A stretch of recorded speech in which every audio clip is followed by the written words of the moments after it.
Good afternoon, everybody. Welcome. I'll call to order our meeting. This is a meeting of the Housing Policy and Development Committee. I'm the chair of the committee, Cam Gordon. I'm joined today by council members Goodman, Bender, and Schrader. We're a quorum of the committee, so we can do our business.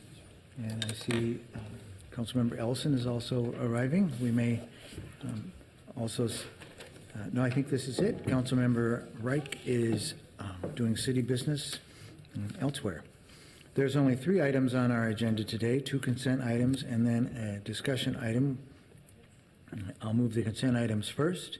First item is a resolution granting approval for Hennepin County Housing and Redevelopment Authority to undertake the housing project at 14th and Central, and also using housing revenue bonds.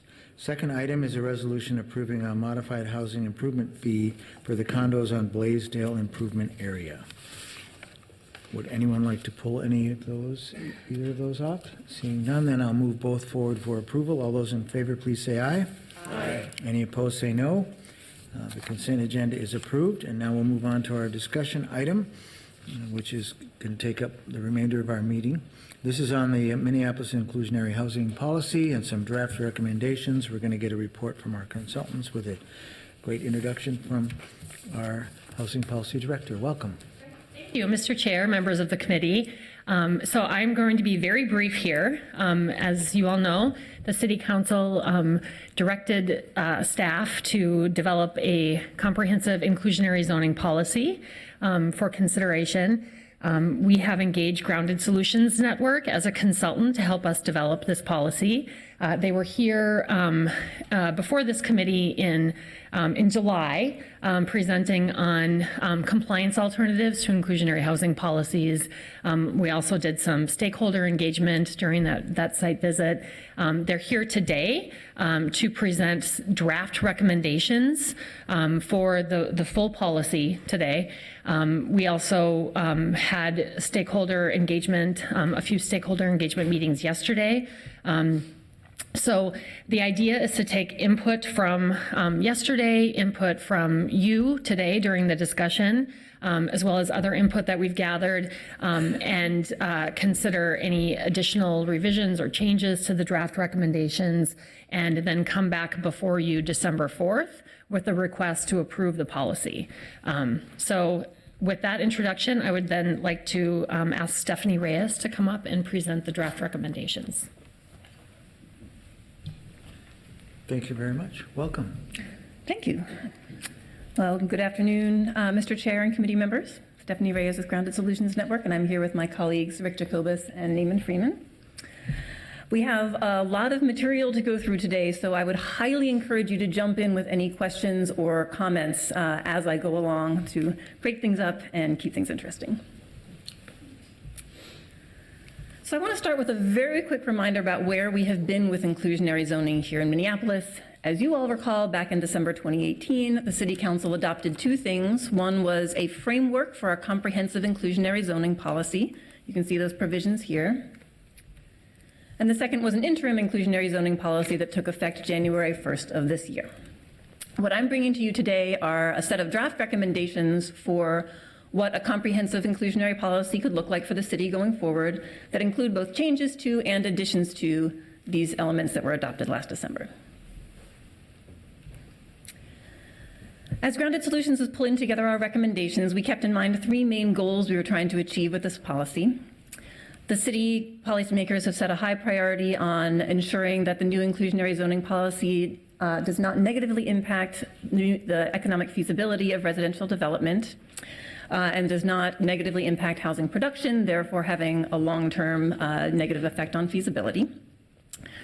The city has also placed a high priority on creating mixed income communities, by which I believe the city means that affordable housing is needed in every neighborhood throughout the city, including those where new market rate development is occurring.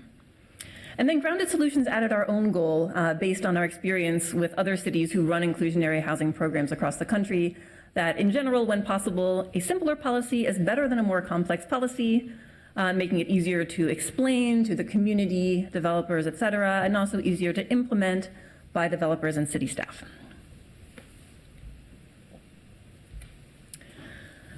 So let's start out with the rental requirement. You may recall that the policy framework you adopted back in December included a rental requirement for a certain percentage of units to be set aside as affordable.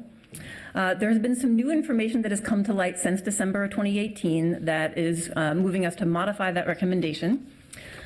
So let me start by just giving a very quick review of some of the economic analysis that Grounded Solutions did last year and what our thinking was, so that I can then describe how the new information has changed that. So back in 2018, we did an economic analysis where we created a series of development prototypes. So these were a prototypical development that represented different types of construction across different neighborhoods with different strengths of housing markets.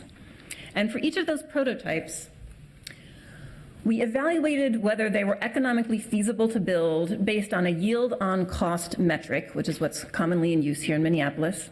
So projects that would have a yield on cost of 5.9% or more would be feasible. A yield between 5.7 and 5.9% would be more marginal, meaning projects of that type might or might not end up moving forward. And a project with a yield on cost of lower than 5.7% would not be feasible to build. So what are these numbers you're seeing on this particular slide? So these are our feasibility results with no affordability requirement at all, just straight market rate development. And you can see that wood frame and high-rise rental projects in the downtown and strong market areas, those prototypes were quite feasible under our model.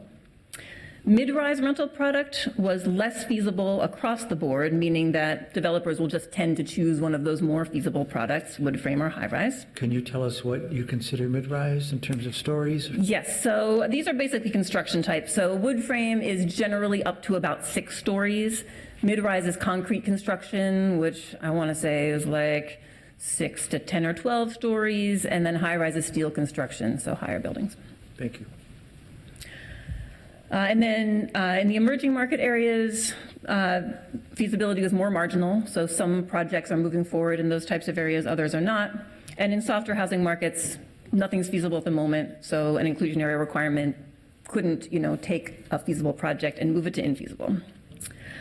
So what this meant for us is that, we looked at this data and said, well, as we're designing the inclusionary policy, let's focus on what the impacts of a policy might be on wood frame and high-rise rental in downtown, strong market, and emerging markets, primarily. And before I move on to a little bit of those results, I want to talk a little bit about what the prototypes are and aren't. So we pulled together these different prototypes by looking at actual pro formas of real projects of these types in these types of neighborhoods in Minneapolis. And the prototype represents, one theoretical project. It's representative of a typical project that might move forward in Minneapolis, but it's not exactly the average, and not every development project is going to look exactly like our prototype, right?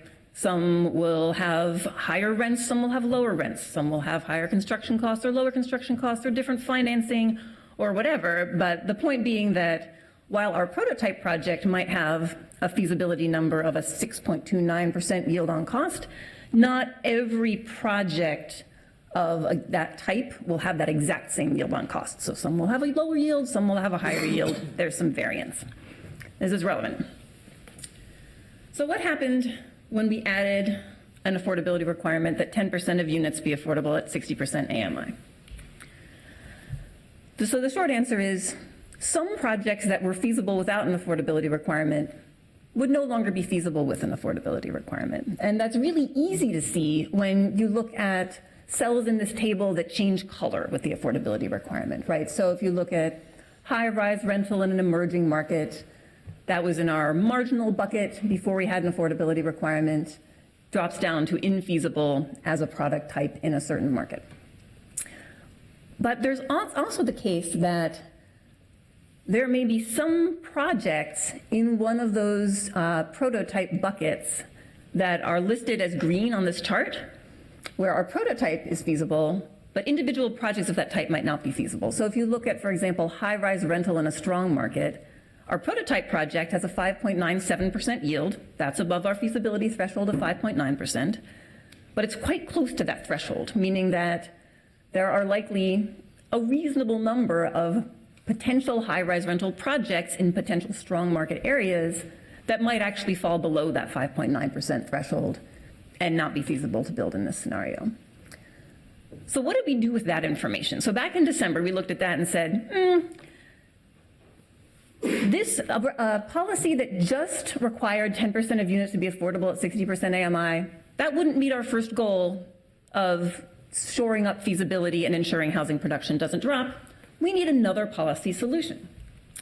So some of you may recall, we came back with this other policy solution, right? That for projects that were not feasible in that first bucket, or for projects that were and wanted the second option, there was another option for compliance. Developers could provide 20% of units affordable to households at 50% of AMI with access to tax increment financing to help ensure feasibility.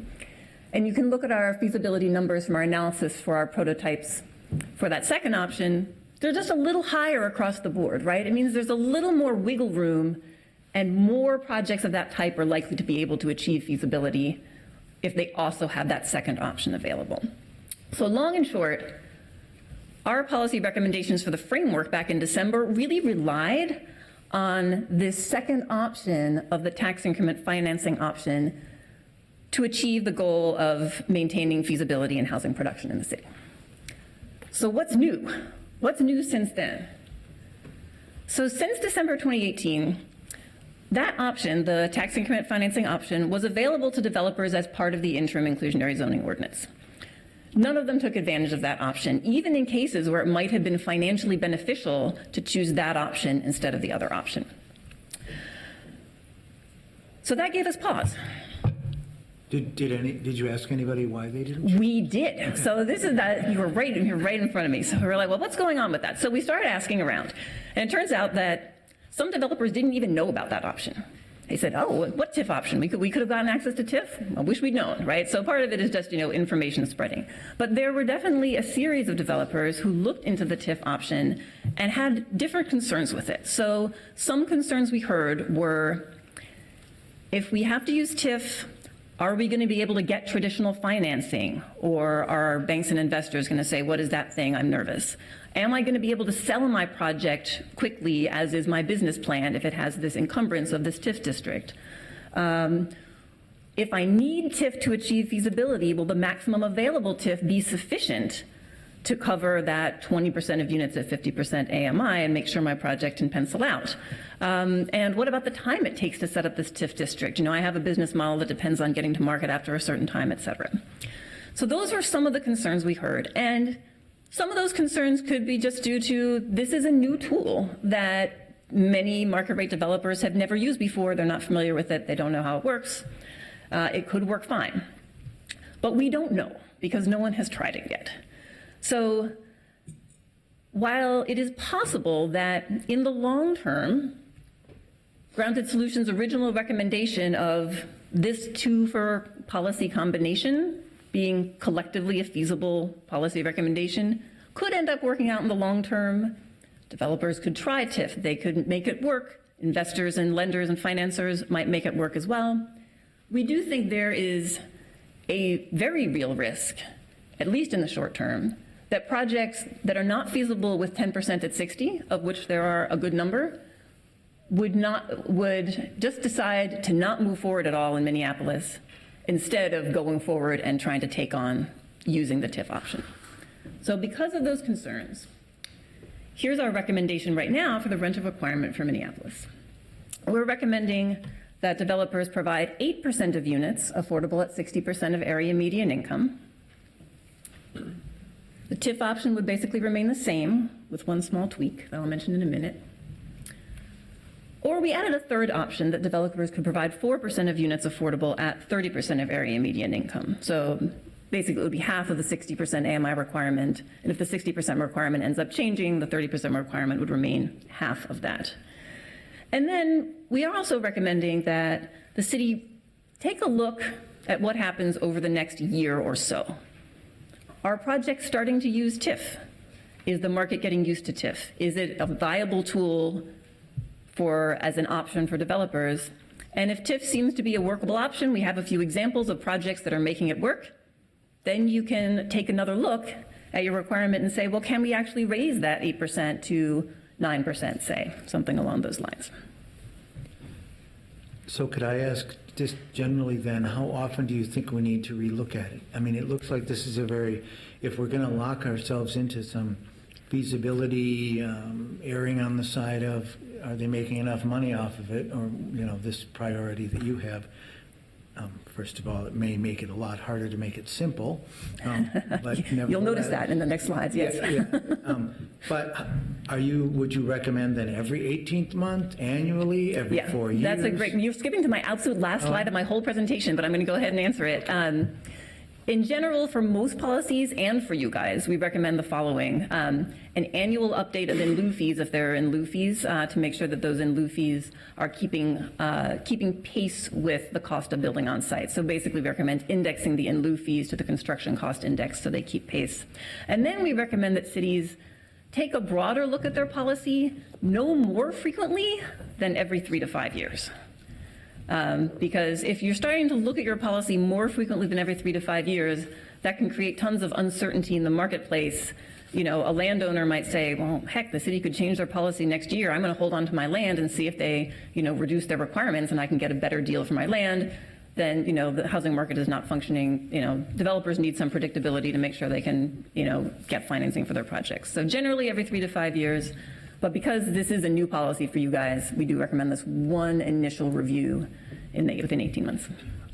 I'm not sure whose flag went up first. Councilmember Goodman? Thank you very much. We're supposed to be asking questions, yes, absolutely. Right now. So I'm just wondering about this issue of developers' attitude about yield.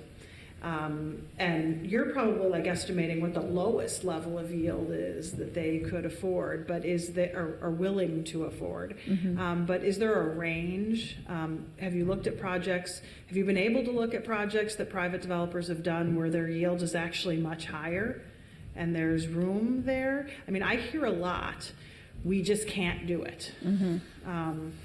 And my approach has always been try to force them to do it, but they won't. Which is why I've warmed up to this, because I feel like no matter how you ask them to do it, no matter how afraid of the city they are or not, or individuals, they just won't. And I think part of the reason is most of them want to sell. I guess will try not to generalize, but it's been my experience that a developer in a private development really wants to come in because at some point, whether it be at 15 years or whether it be at 5 years, they're waiting for full occupancy to turn around and sell to an investor. And so could you just give me your best sense, or someone on your team give me your best sense of that? What is the general yield amount that would make a development feasible, or what kind of profit do they have to make it feasible? And then also, how does this business model of selling already built buildings, even those who say, I hold on to all my buildings, I never sell, will sell at some price, and the prices have been very high recently.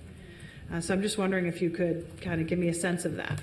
Yeah. I'm going to speak to it briefly, and then I probably will ask Rick to come up and say a few more words about that latter piece. But, in general, this is being driven by the investors in these projects, right? So investors are saying, what kind of yield or return can I get from a variety of investments? And these are like pension funds, people who are investing lots of money. And so they're looking at real estate projects, they're looking at stocks, they're looking at a bunch of different options. And many of them are looking across the country, right? So they have a lot of different investment options. They say we want a minimum yield. And then, if developers can't make that minimum yield, no one's going to finance their project and they can't build anything. So our experience looking at a set of pro formas in Minneapolis recently was that, most projects that could make a yield of 5.9 were getting funded. There were a few that were getting investors if they had a yield between 5.7 and 5.9, but not that many. And then no investor was willing to invest in a project that have a yield of less than 5.7%. That was last year in Minneapolis. Many market things shift, right? Like real estate returns elsewhere in the country shift, the stock market shifts. So those yields can shift over time, but it's really driven by those larger external factors. Anything you want to add on that one? Yeah, can I? Please. So there's a range, as you suggested, and there are projects that you can find that have much higher yields than what you see in our studies, and it's the investors that are setting kind of a floor. It's the landowners that are setting a cap. So if you imagine everybody's earning 6% yield and somebody's got a project and they're earning 10, that says they got the land really cheap from somebody who wasn't paying attention, like or they bought it a long time ago or some other special circumstance. But if they were going to be buying land today and everybody's doing 6, the landowner has the same information. And so they tend to cluster within a range of about 1 point. So you get 5.7 to 6.7, there's a cluster. Does that make sense? It does. So can I follow up, Mr. course. Chair? So when we say we know if you get a yield at 5.9 or higher, this is something you can afford to take on your own at 10 or 8% and not, and they say, no, we can't. Yeah. What we hear. What do you make of that? This is my very polite way of saying who's lying. Yeah, it doesn't have to be that anybody's lying. It doesn't. I mean, I think that the development process is incredibly risky. And when developers say we can't make it work, often you later see them make it work. Right? You say, we can't make it work if you do this, then you do this, and then you find that they make it work. And it's not necessarily the case that they were lying when they said they couldn't make it work. It's just that in order to make it work, they had to do something else. So they make the units smaller, they push the land prices down, they renegotiate some other deal. But there is a breaking point, and the problem is we don't know what that breaking point is. So we do have to take the feedback from the developers about what they can and can't do, but we also have to acknowledge that there's no reason for them to tell us, oh yeah, that's not a problem, right? So everywhere we go, no matter what we find in the market, the real estate industry says we can't go we happen to be exactly at what's feasible now, and if you increase your requirements even a little bit, nothing will be feasible. And we don't see that happen, but I think that we should be cautious. That's what we're trying to do here, is to take their feedback and to provide you with a cautious set of recommendations that allow you to set in place a policy, but not expose you to a lot of risk that it's way too much. Thank you. And then also I'll just note, I mean, part of what I'm hearing that I think is real is that there's the unknowns that are of concern. Additional regulation, increasing property taxes, increasing tax changes at other levels. And so that lack of understanding of what will come in the future also puts them at higher risk. And, I mean, I have many friends who are in the development business who are not doing work anymore because they just inherently don't want to take on the risk at this point in the market. That's right. So it's unfortunate that we're at this point in the market. We don't want to stop the market, and we certainly don't want something like this to be blamed for completely stopping the market. So it's very important that the statistics that you bring forward as you study yield are meaningful to them as well as to us. Yeah, I think you understand it exactly. Thank you. Thank you, Councilman. Oh, I'm sorry, sir, I have one more question. Go ahead. With regard to the 4% to 30%, can those projects take Section 8 vouchers and/or other public assistance? I'm unaware of people just offering up rent at 30% of the metro-wide median. We wouldn't count that as an additional subsidy that would count against them, or how do you see Section 8 vouchers playing into that 30%? Yeah, that is a great question, and it's something that should be part of this policy. I'm not sure we've made a firm recommendation on that detail at this point. And because there are benefits either way, right? There are kind of pros and cons of saying, yes, you can use Section 8, or no, you cannot use Section 8. Well, there's no developers that are basically putting 30% units in their projects and not taking Section 8. So I mean, I've not heard of one in 22 years. So I just think we have to think that through. If we're saying no other development subsidy, we can't really count. If you're lucky enough to get a Section 8 voucher, a good developer might be able to go to public housing or the Met Council and get 4 vouchers. They're not going to build 30% units without it. It's just too little of a payment ultimately. So I would urge us to think about that. I mean, these numbers here, when I ran them through our model, it's basically equivalent financial feasibility to provide 8% at 60 or 4% at 30. Financial is not the only consideration that developers go into as they make these choices. So my guess is that just with this by itself, without the ability to use Section 8, we would not see a lot of developers choosing that latter option. So Thank you. Thank you, Mr. Chair. Thank you, Councilmember Bender. Thank you, Mr. Chair. I had sort of a similar thought process of questions, and I wondered if you could go back to the chart, because I think so much careful detail has gone into this recommendation, and I wondered, without going into a black hole of like land economics, I do think it's worth taking a minute to talk about.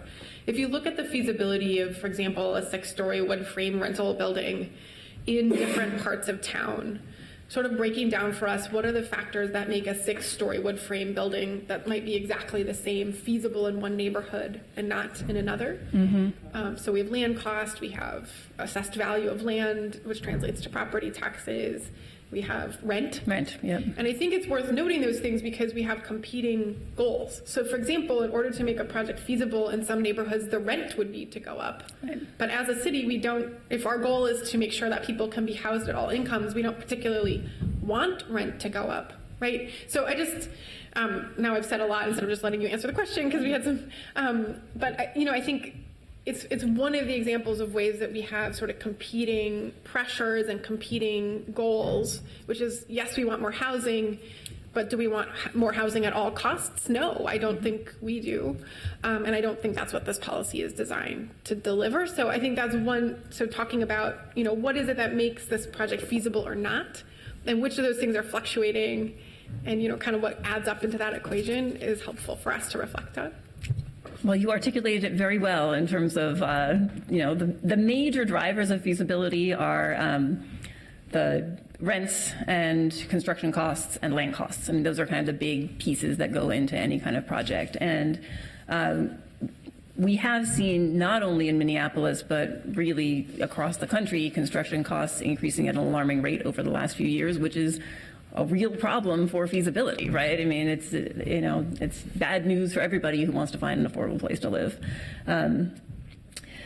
So, it is possible that with changes in, tariffs and more skilled laborers entering the workforce, that construction costs could go down, which could improve feasibility without having to see rents go up. So there are some other options for how that could happen. I think your point about land values is a really valuable one because, in a way, these estimates here, there's one way that they err on the side of conservative, which is these all assume land costs are, are what they are, right? They're kind of a snapshot of land costs in time.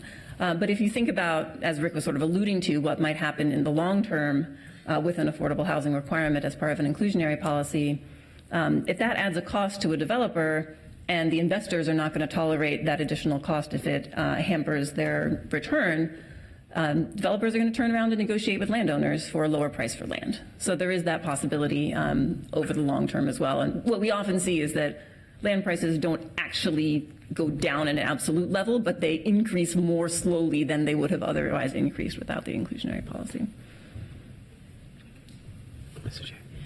And then it might be worth highlighting here one other tension we've seen even in the interim policy, which is around labor standards, and to share that we've been hearing anecdotally and through complaints to our civil rights department and to the state agencies that investigate and enforce labor laws, that labor costs are rising in our market, and we're starting to see a lot of pressure in labor. And so one of the consequences is, I think, folks may be cutting corners or subcontracting with subcontractors or subcontracting, and we're starting to get some alarming reports of human trafficking and intimidation, and those things are being investigated. I just want to say that I'm not, trying to, those complaints will be investigated either by the state agencies or by the city agencies that are responsible for enforcing those laws. But as a general trend, I also noted it's a goal of the council to make sure that our workers are treated fairly and paid what they have earned. And, so we've created a new wage theft law. We need to enforce our wage theft laws. But all of this is adding pressure to that same mix of factors. Correct. So for us, I think considering that piece of labor protections and making sure that we are not leaving our workers behind is important consideration. Thank you. Go ahead. Okay, thank you. So we're on slide 8. We got 33. I'm sure we can do it. Okay, so here is the rental recommendation. I mentioned that we are recommending one tweak to the TIF policy. So you may recall back in the spring, the council adopted a revenue loss offset policy, which basically defines if a developer chooses 20% at 50% AMI with TIF, what's the maximum TIF they can get, right? How is that going to be calculated? What's the formula? And we are recommending now, for the cases of those projects, I won't go back to the slide, but those projects that are not feasible with 10 at 60, and then even when they say, okay, we're going to do 20 at 50 with TIF, the maximum TIF isn't quite enough to push them over the feasibility hump. We're recommending that if the city determines that that is indeed the case, that neither of those options are feasible, the city will either provide some additional subsidy to get over that feasibility hump, or will reduce the inclusionary housing requirement to a feasible level for that non-TIF option. And that staff will provide a report on any projects that receive any additional support in that way.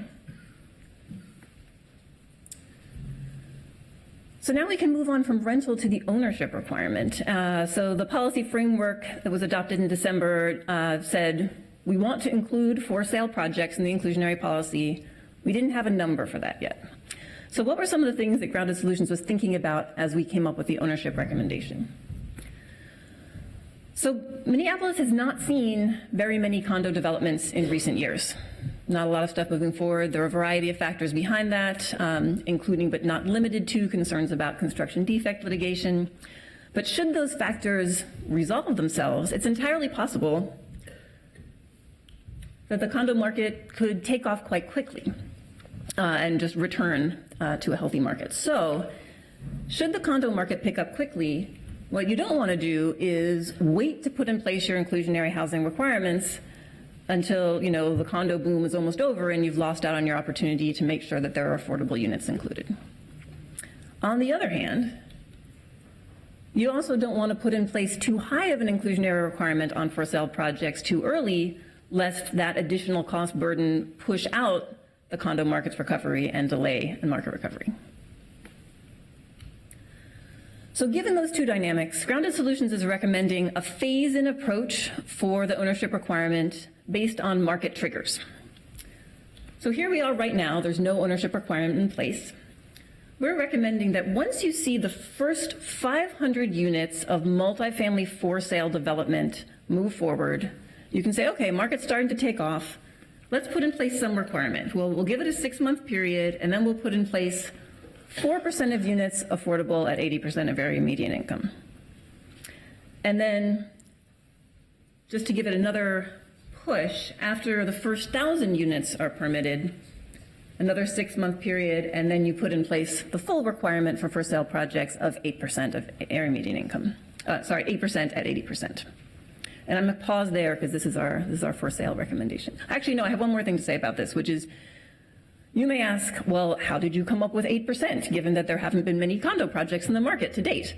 So ideally, we would have done the same very in-depth economic analysis that we did for rental projects, collecting dozens of pro formas from actual projects and making the prototypes across the different neighborhoods and evaluating feasibility with an appropriate metric for ownership projects, et cetera.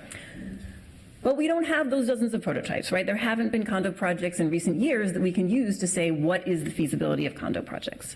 So for right now, we're setting the requirement to be 8%. It's the same as the rental requirement. And it probably makes sense for the city, once the market starts to take off like this, to go back and do an economic analysis and really figure out, okay, what's a more precise number that would make more sense for sale projects given what we're actually seeing in the market. Councilmember Goodman. Thank you, Mr. Chair. Where did the number 500 permitted come from? Was that just like something you pulled out of the air? Is that based on a percentage of condos built over the last 5 years? So how does it compare to all of the other ownership housing in the city? How does it compare to all the other condominiums picked? It sounds to me like you just picked that number. I mean, to some extent, we sort of did, right? I mean, you can pick almost whatever number you want to say we're going to phase this in. We did look at the speed and frequency of the rental pipelines, thinking, okay, your rental pipeline right now is quite healthy, right? You're getting a certain number of units in. The rental pipeline is roughly average 2,500 units every 6 months. So that could be what a healthy market. Number again, I'm sorry. 25 units every 6 months is kind of the average for the last few years. Does that sound right to you guys? What did I say, 1,000? You said 25. 2,500, yeah.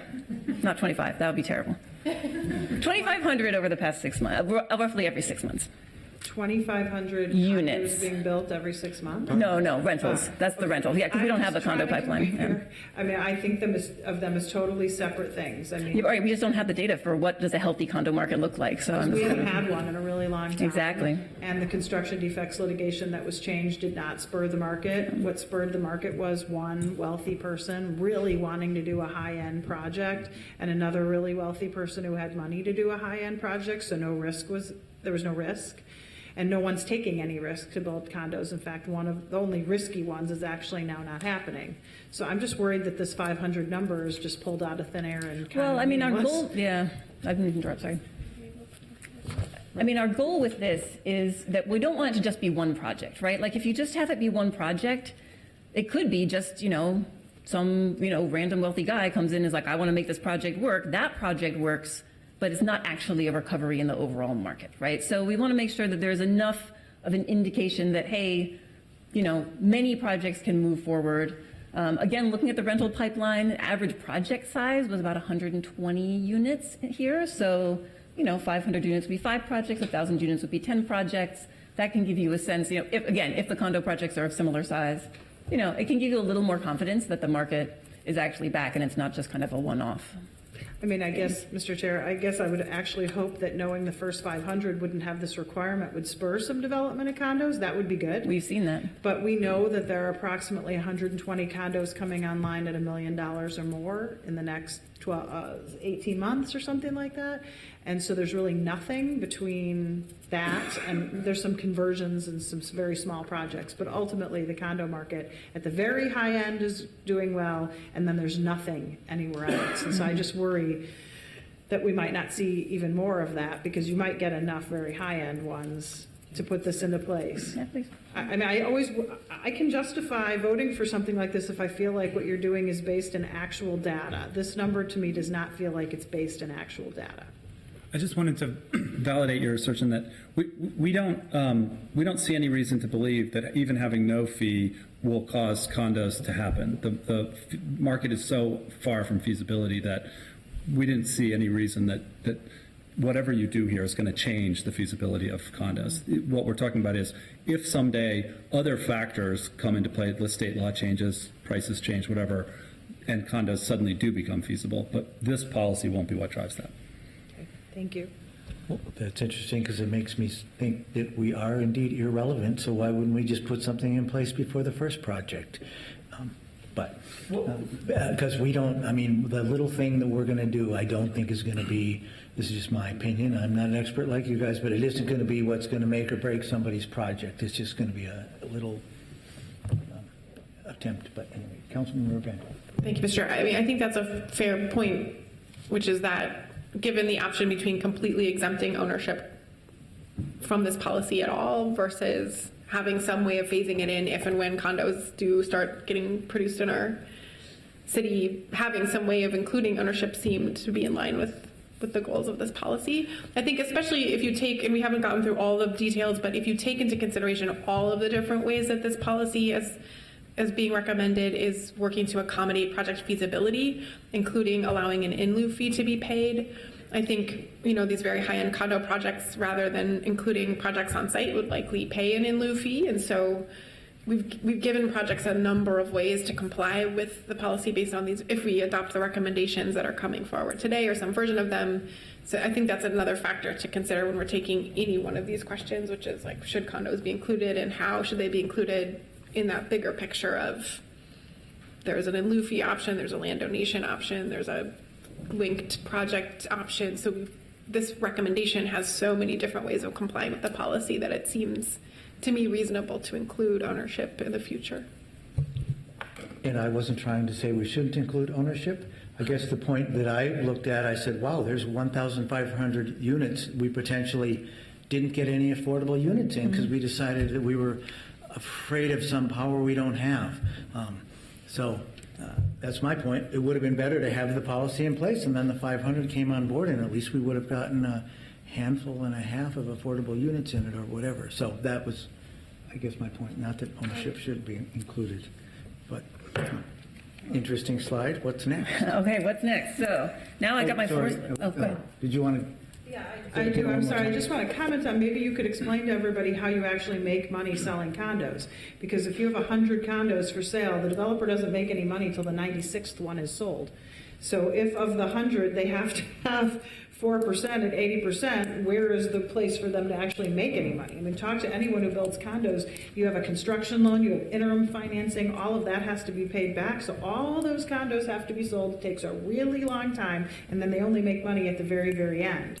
So, I mean, that's how it works, and please correct me if I'm wrong. If they're making money on the first one they sell, I don't think so, because they're paying back their construction loan to be able to make money. So I do think that this could be one more thing that makes it more difficult for ownership in the city. Certainly not on multi-million-dollar condos, but like we're trying to figure out a way to have middle-class families have home ownership, and we think density is good, so condos would be density.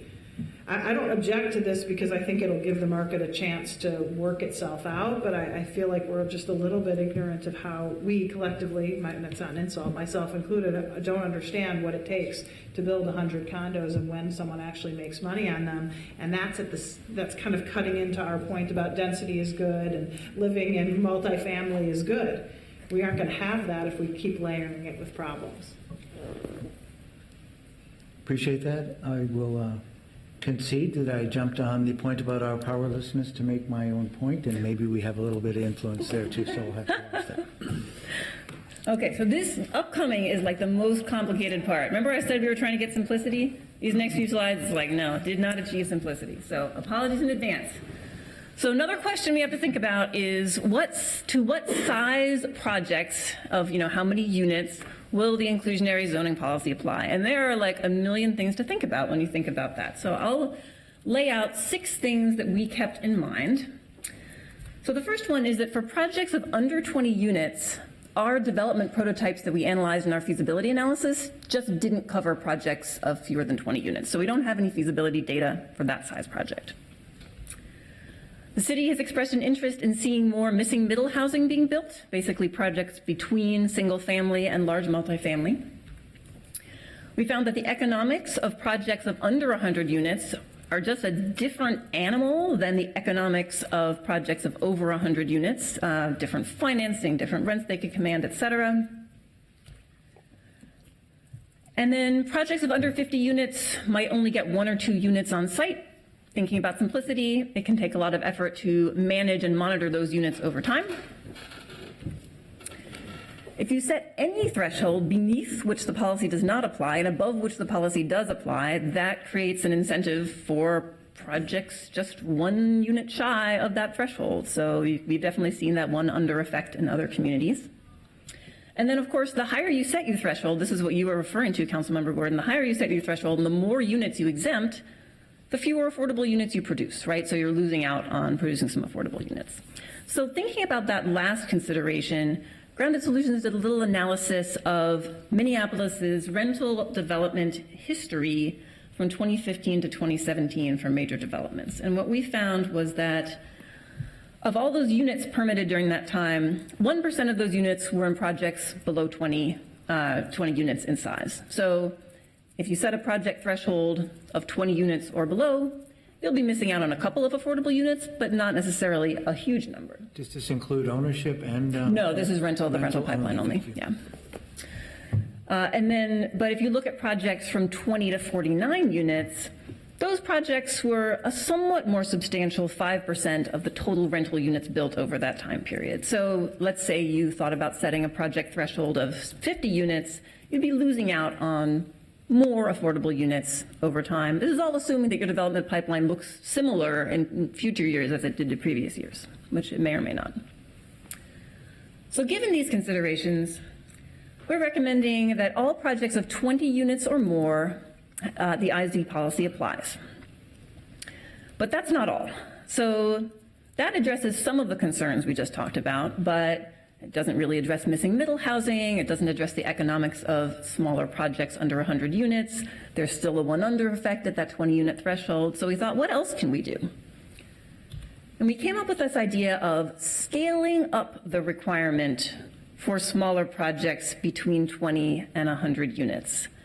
And I'm going to show you a table that kind of explains this a little bit better. Here's our chart. This is the first chart. I had no charts until now.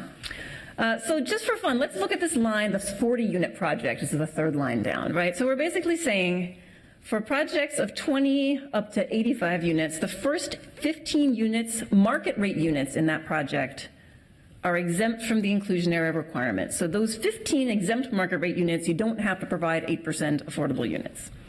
So that means for that 40-unit project, 25 units would be subject to the IZ requirements. And 8% of 25 is 2 units, so that would be their requirement. But if you then think about, okay, well, 2 units, what percentage is that of the actual project size, 40 units? That's 5%. So you're in effect putting in place a 5% requirement for that 40-unit project. And you can see in that last column, the IZ requirement really does scale up from 2% for a 20-unit project all the way to 8% for a 100-unit project. And we kind of taper off the exemption as we get closer to 100 units in order to reduce that kind of one under effect at that 100-unit threshold. So this does a bunch of things. It helps with the one under effect at 20 units. It helps with missing middle housing feasibility. It helps with feasibility of smaller projects up to 100 units. And it's more helpful for the smaller projects than for the larger projects, which need it more. So this is our scaled requirement recommendation. And one more slide, see if you have any questions. In addition to this, because the city has this particular interest in the missing middle housing product, and it's sort of a new-ish type for the city, you know, you have this missing middle pilot, and you're really thinking about how to make those projects work. We're also suggesting that projects of 20 to 49 units, that requirement also phases in based on a market trigger. So once you see 500 units in those 20 to 49 unit projects, then they'll be subject to the IZ policy. So this is it. This is our threshold and applicability slide. I'll pause here for a second for questions and comments. I don't think we have any questions. It's all. Oh.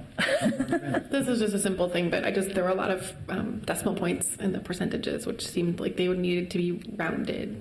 Yes, we have a specific proposal for dealing with fractional units, which I didn't put in here because it kind of jumps ahead. But we're basically saying that if there's a fractional unit, the developer can either round up to the next whole number of unit, so that would mean that a 20-unit project would have a 1 unit required, or they can pay an in-lieu fee for that fraction of the unit. All right, well, you guys get PhD for understanding that without a lot of questions. Or else we're just too overwhelmed and confused by all the details. But it's all uphill from here. That was the most confusing part. So another topic that was part of the interim ordinance was student housing. So the interim ordinance exempted student housing based on a certain definition. So again, what was Grounded Solutions thinking about when we thought about how to treat student housing in the inclusionary ordinance? Well, one is thinking about the students themselves, right? There are clearly students who need affordable housing and places to live. Huge problems across the country, student homelessness, et cetera. There's also the case that there are some students who might not be receiving any income, but maybe they don't need assistance with their housing because, for example, their parents are helping them through college. So those are some dynamics. Hard to tell which students are genuinely in need of affordable housing. Then when you think about the buildings, it can be exceedingly difficult to determine whether a given housing development should be called student housing, right? You know, we all know dorms are student housing, but, you know, increasingly, private developers who are building projects in areas near universities, even projects that like rent out by the bedroom, are marketing and leasing to students and non-student households. Seems like a reasonable thing to do.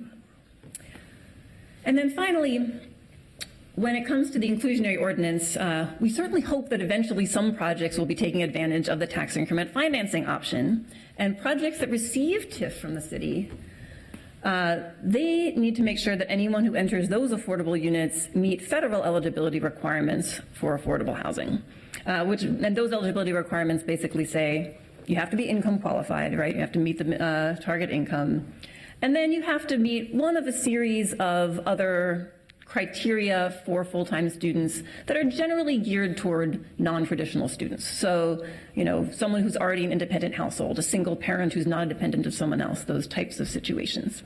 So could I just ask, who requires that anybody getting city TIF that the... That's part of state TIF law. State TIF law? So right now, that's still the case for any that is still the case. students that happens to be a student and they're also qualifying, they're meeting those federal eligibility requirements? Yeah. And who determines whether or not they're meeting them? Does the federal government help say yes or no? Well, I'm not sure exactly what the types of projects are that are funded with housing TIF right now and kind of who's in charge of those projects. So Almost don't have a good all answer of for our that right now. affordable housing, I mean, lots of TIF. So the property manager, there you go. There's a good answer. Property manager, Yeah. okay.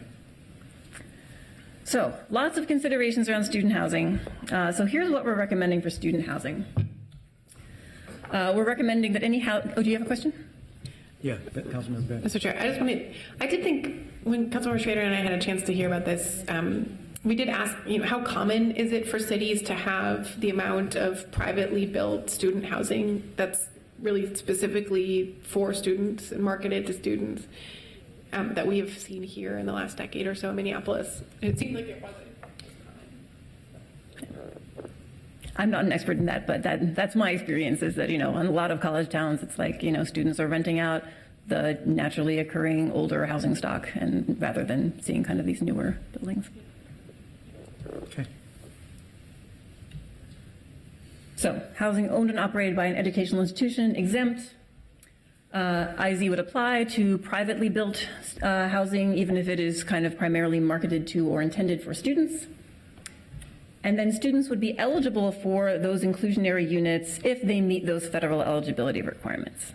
And we spent some time looking into, should there be different eligibility requirements for students? And we looked into what would it look like if we said, okay, if students are, for example, eligible for Pell Grants, right, based on their FAFSA, then they could be eligible for inclusionary zoning units.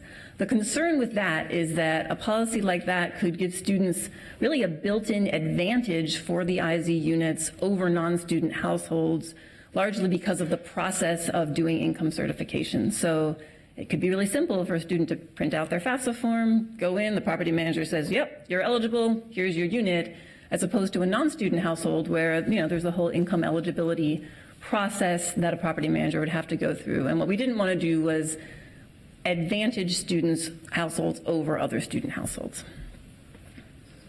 So it's actually onerous to prove that you meet the federal eligibility requirements for individuals? Well, it's the federal eligibility requirements are more similar to a traditional income eligibility process where, landlords will have to look at your W-2s and that type of thing to get a sense of, do you really income qualify? Is there anything in the federal eligibility requirements that would just point blank say if you're a full-time student, you do not qualify? No. So full-time students could qualify just like anybody else. They just have to if they meet the prove their certain income, and actually proving your income may be a lot easier than completing the Pell Grant application.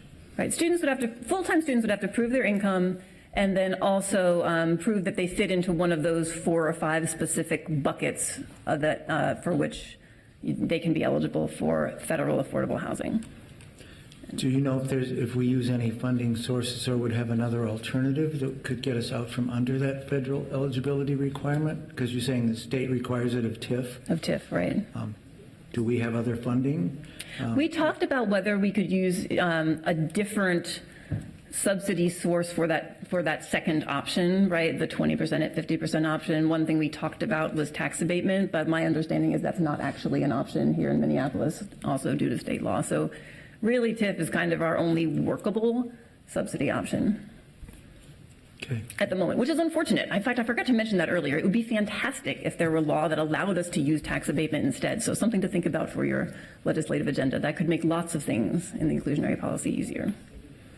Well, I'll just note, I think it's really important that we include students. So when we got a lot of surprised people when we exempted this student housing and around campus, we just gave basically a geographic exemption, and there are lots of people who really need and want more affordable housing near campus so they can live there, and I think there's lots of developers that are making quite a bit of money off of all that student housing. So I appreciate that we've worked hard to find a pathway here, and hopefully we've landed on the right place. It'll be interesting to see what kind of feedback we get from others.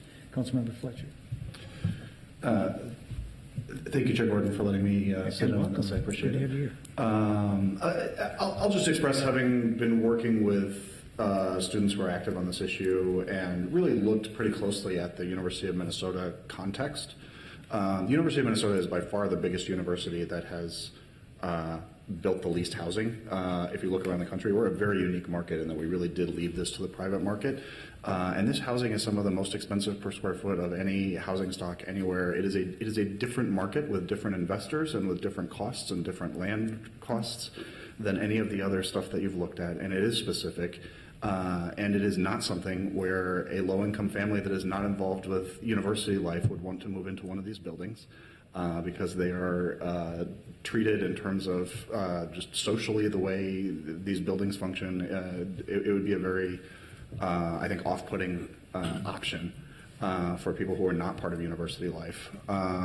And we really do need to do something to sort of separate that market out. And I recognize that we're not going to use TIF. We're not going to be subsidizing the construction of that student housing, but it is my belief that there is room for an IZ policy that is specific to students that would have different eligibility and affordability thresholds that are specific to students, that there's room in the market to allow that to still be viable. And I think we need to look at that option.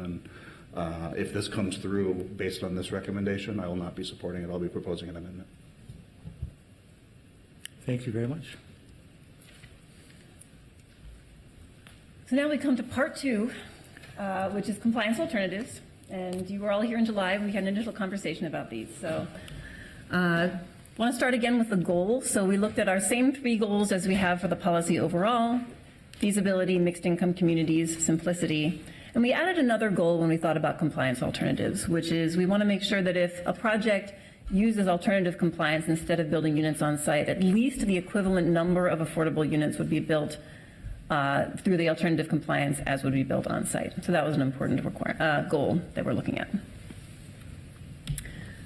So the executive summary is we're recommending 3 compliance alternatives at the moment: an in-lieu fee, off-site units, or donation of land. And these are consistent with the feedback that we received back in July from you all and from the stakeholders. So let me start out with the in-lieu fee. This is my other more complicated part of the presentation. There are 2 numbers that cities often think about when they're establishing an in-lieu fee and setting that number. And the first number is the difference in monthly rent between a market rate unit and an affordable unit. So here you can see market rate unit is $1,800 rent a month, affordable unit is $1,300. That difference is called the affordability gap.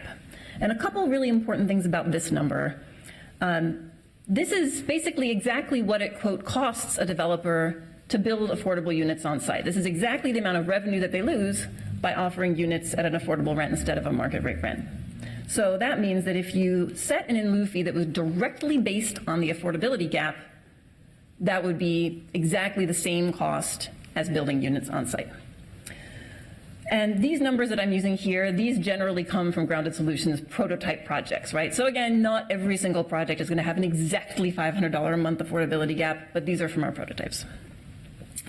The second number is something called the production cost, and that's the average amount that the public has historically invested to produce one affordable unit off-site.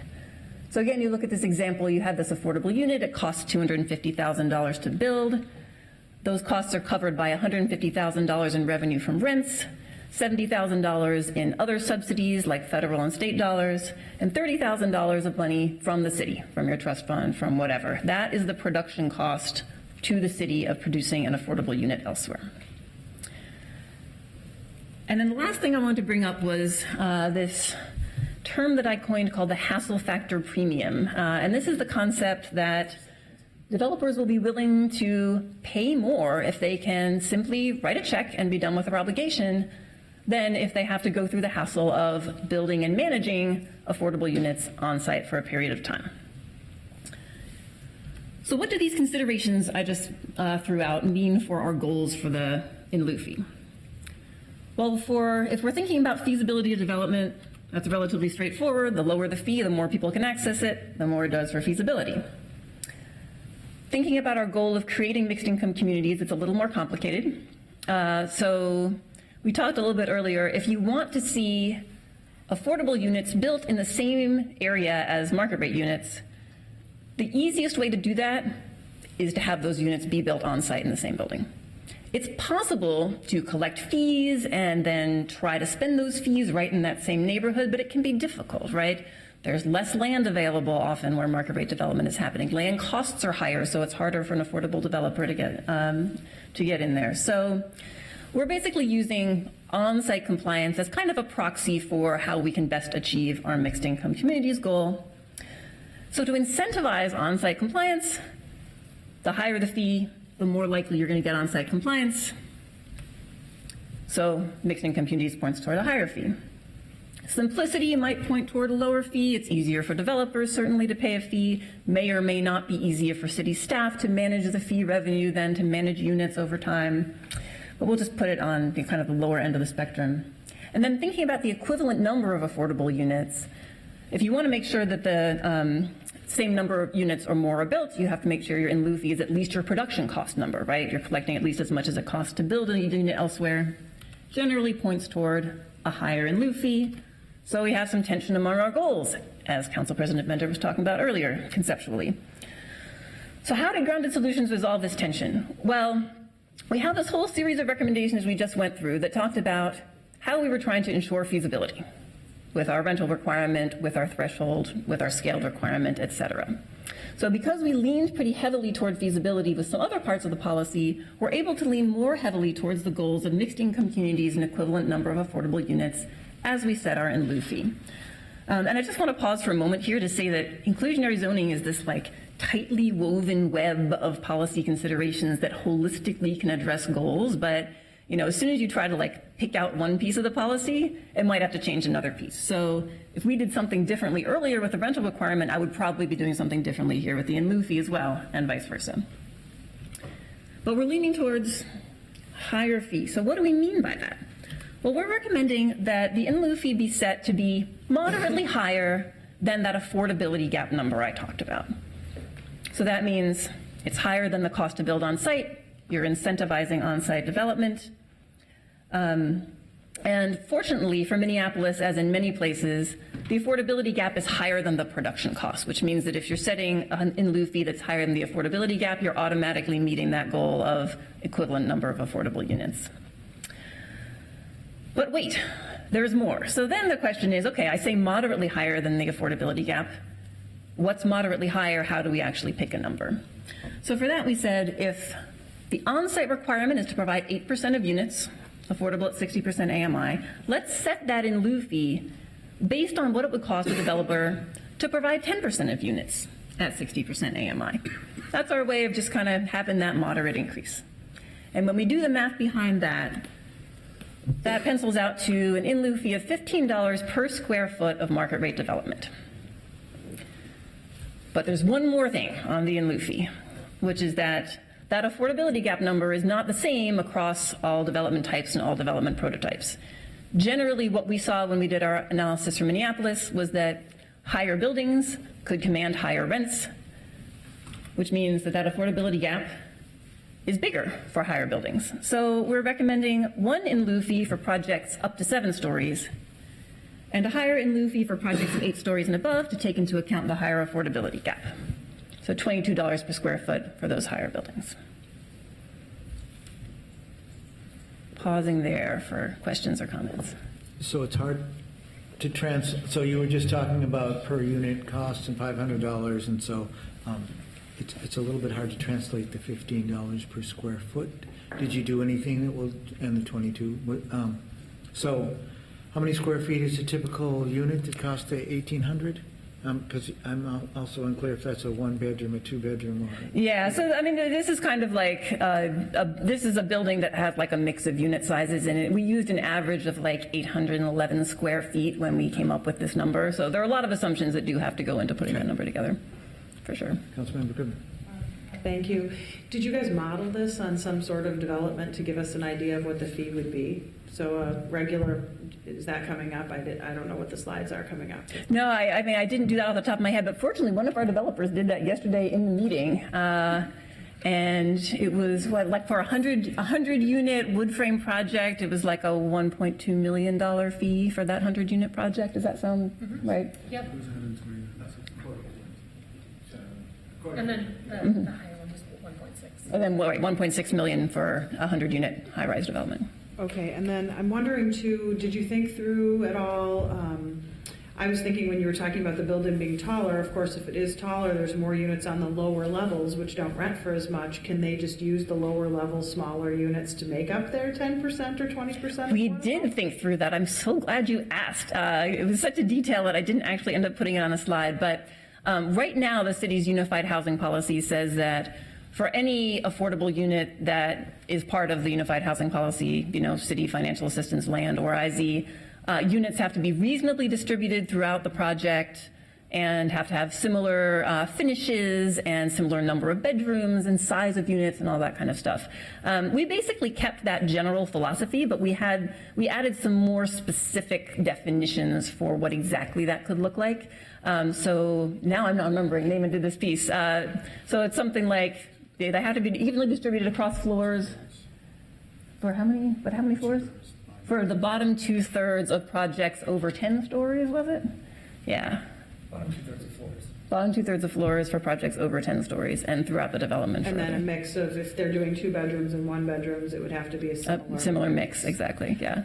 The other question I had was, starting maybe like 20 years ago, we said any project that the city is financially involved in, you need to have 20% affordable or you have to pay an in-lieu fee. And I think, please correct me if I'm wrong, like no one pays the fee.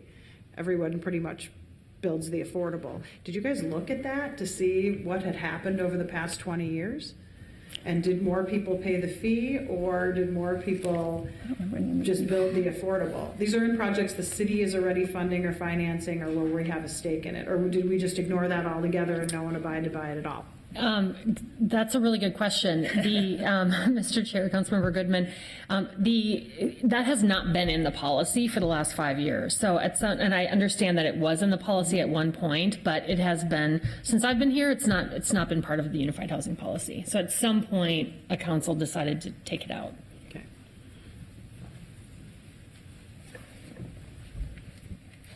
Okay. So that's rental. And then, we also asked, well, what about ownership? And of course, we ran into the same problem that we don't have any ownership projects to base an in-lieu fee on. So for now, we're recommending the in-lieu fee for ownership projects be the same as the rental in-lieu fee, and that be, proportional to the requirement, right? So during that phase-in period, if the ownership requirement is half of what it will eventually be, the in-lieu fee will be half of what it will eventually be as well. And again, the city should really look into doing an economic analysis once the market picks up, to figure out what might be a more finely tuned fee for ownership housing. So the next 2 compliance alternatives I'm going to talk about, I just want to give a quick preview that the next 2 we're recommending in general that this policy take effect January 1st of next year. But we're recommending that the off-site and land donation options be available starting June 1st of next year, because there are still a few details that we have to work out about how those will function.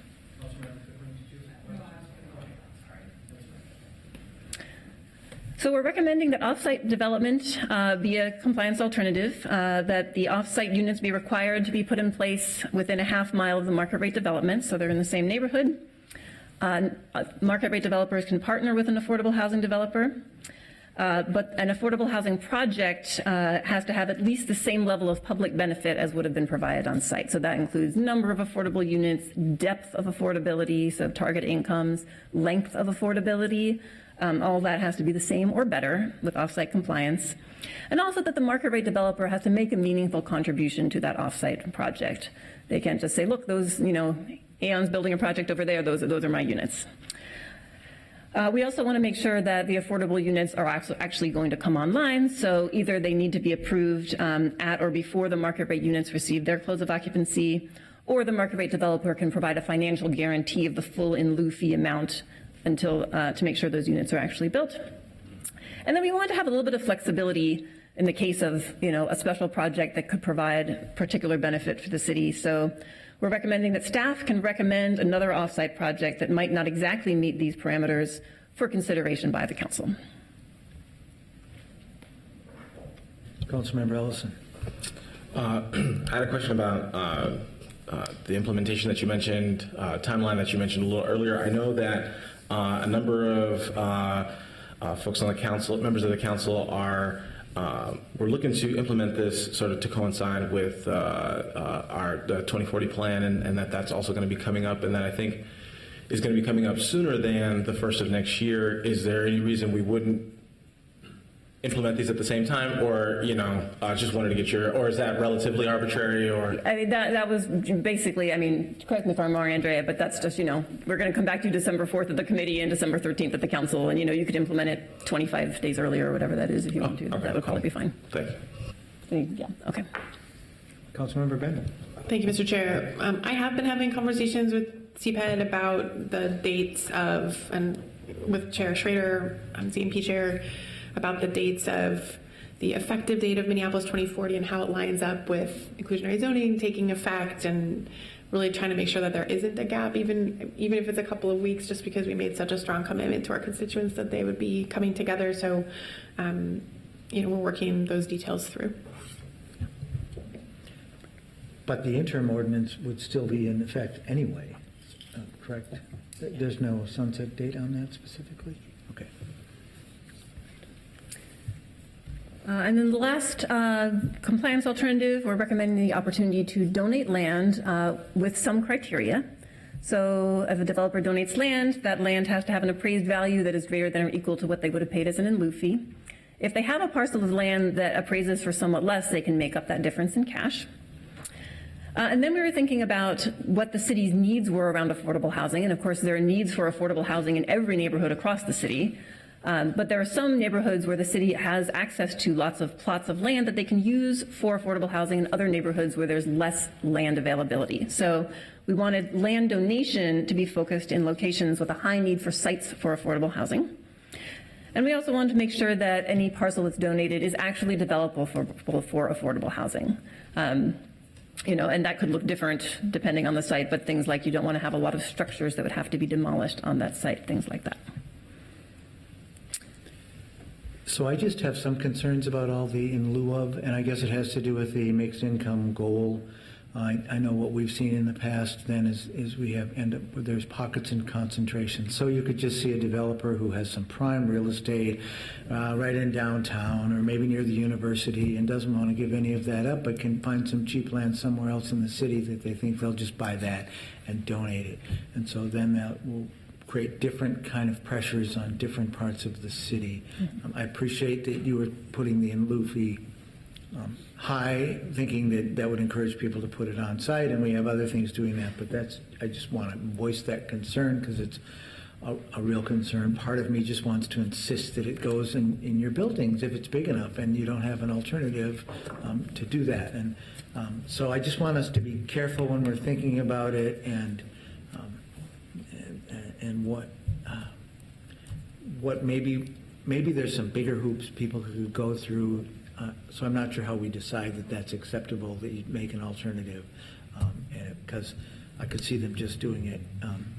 I forget what you call that, because they're willing to pay that the hassle factor, right? Hassle factor, and they'll get rid of that. Okay, fine, we'll do this, and they really won't be looking out for the bigger public interest. Councilmember Schrader. Sure, I just want to add on to that, because while I agree with the concept of that, the other part of the balance is trying to get as many affordable units as possible. And so that's the hard choice, and the tension is, do you do one unit on that site in that spot when the option could be making two somewhere else at a different cost? And it's never that simple. It all depends on the development, but that is part of the balance that's going on there of do we want the most affordable units in the city output, or do we want them exactly where other new developments are going on? Good point. Councilmember Bender, did you have more on that? Thank you, Mr. Chair. I had something on another Go ahead. item. I do think that's a good question, though, and one that we asked last time Grounded Solutions was in town, and I do think this committee and the council as a whole, this committee at least in that meeting, gave pretty strong prioritization to on-site. So I think this recommendation reflected that direction, but I think it's good that people, like Councilmember, ask questions about that, and we did ask a lot of questions. I did anyway, about is that the right number, and are we pushing far enough or not? Kind of in that vein, I did want to voice something, and this is really just honestly a request for my colleagues to think this through and for us to think about this, because we are now at 8% as a recommendation, and we have in-lieu fees or land donation or lots of ways of complying with this as recommended to us. I'm concerned about the scenario where a new building goes in and we get fewer affordable units at a higher cost than what was there before. And I think creating a whole policy that's like a no net loss of affordable housing is a whole separate body of work that some cities have contemplated, but so I'm not suggesting that we try in the next month to develop an entire no net loss policy, but I do wonder if this policy could be strengthened beyond what was recommended today to ensure that that scenario doesn't happen, that we don't tear down 16 units of housing that's affordable at 50% AMI and get 4 units of housing that are affordable at 60% AMI as part of a new construction. And we get all the other units too, and our city has a housing shortage, we need more housing. But as we think through how to balance that, I have had the question, is there a way for us to make sure that that 8% requirement doesn't result in a scenario where more naturally occurring affordable housing, more older, more affordable units are being torn down than what we're getting back in this relatively, in this policy that, as recommended, has been designed to make projects more feasible. So to me, there's some scenarios where I could imagine us saying, if you have X number of units in a building that was built before a certain year, then you have to replace, then the 8% becomes whatever number of units is in that building or something as an interim as we contemplate, a more complicated policy. But it's an open question, and I understand that it's another layer that would affect project feasibility, and that we directed staff and the consultant to really consider project feasibility as one of the highest goals. So I'm just putting that scenario out there. Very intriguing. I wonder if the 15 forgivable units, or there's some room to play with it somewhere else. But Councilmember Goodman may have a response. I have a point and an idea. First of all, I appreciate that we're not going to take yet another complicated issue and add it to this complicated issue, but why don't we just simply say donated land that's not currently have existing affordable or NOAA housing on it, or hasn't been on it for 5 years, so someone can't go up, buy a bunch of duplexes, tear them down, and then donate this land. That would solve that problem, correct? That would solve the problem for the donated land scenario, but not for the new construction scenario. Oh, I see, because they're going to tear, well, then we should talk about no net loss, which I brought up in 1999. I see Councilmember Cherryholm sitting there laughing at me because I was a big advocate for no net loss at that time. And that is I think that's something we should look at overall as a separate policy initiative. But if we're worried about it, at least for this, and that's what I heard Councilmember Gordon saying, why don't we just simply say you can't donate land that currently has existing housing on it that potentially could be demolished? I'm sure staff could work through something like that. I'm wondering what the developer stakeholders said about this. I'd be very surprised if they would donate land in lieu of the other options. Yeah, I think you're right there. I mean, what we've generally found across the country is that this is an option that is not frequently used, but when it is used, it can be a real benefit to the city. So it seems worth including on the list, but I wouldn't anticipate that you would get a lot of land donation as an compliance alternative. Okay, thank you. All right, last slide, home stretch. So I mentioned this before, our proposal around effective dates and updates. So what we're describing can basically take effect as soon as you adopt it, with the exception of the land dedication and offsite compliance alternatives, which just need a little bit more work behind the scenes before they can go into effect. Another thing, I think I mentioned this earlier, we recommend annual updates to the In-Lieu Fee indexed to the construction cost index, just to make sure that your fees are not falling below what it costs to produce things on site and people are choosing the fee instead. I mentioned the idea of doing an initial review after 18 months to see if you're getting the mix of on-site and off-site you want, if people are starting to use TIF, et cetera. And then I mentioned beyond that, every 3 to 5 years, but probably not any more frequently. That is it. Well, thank you very much.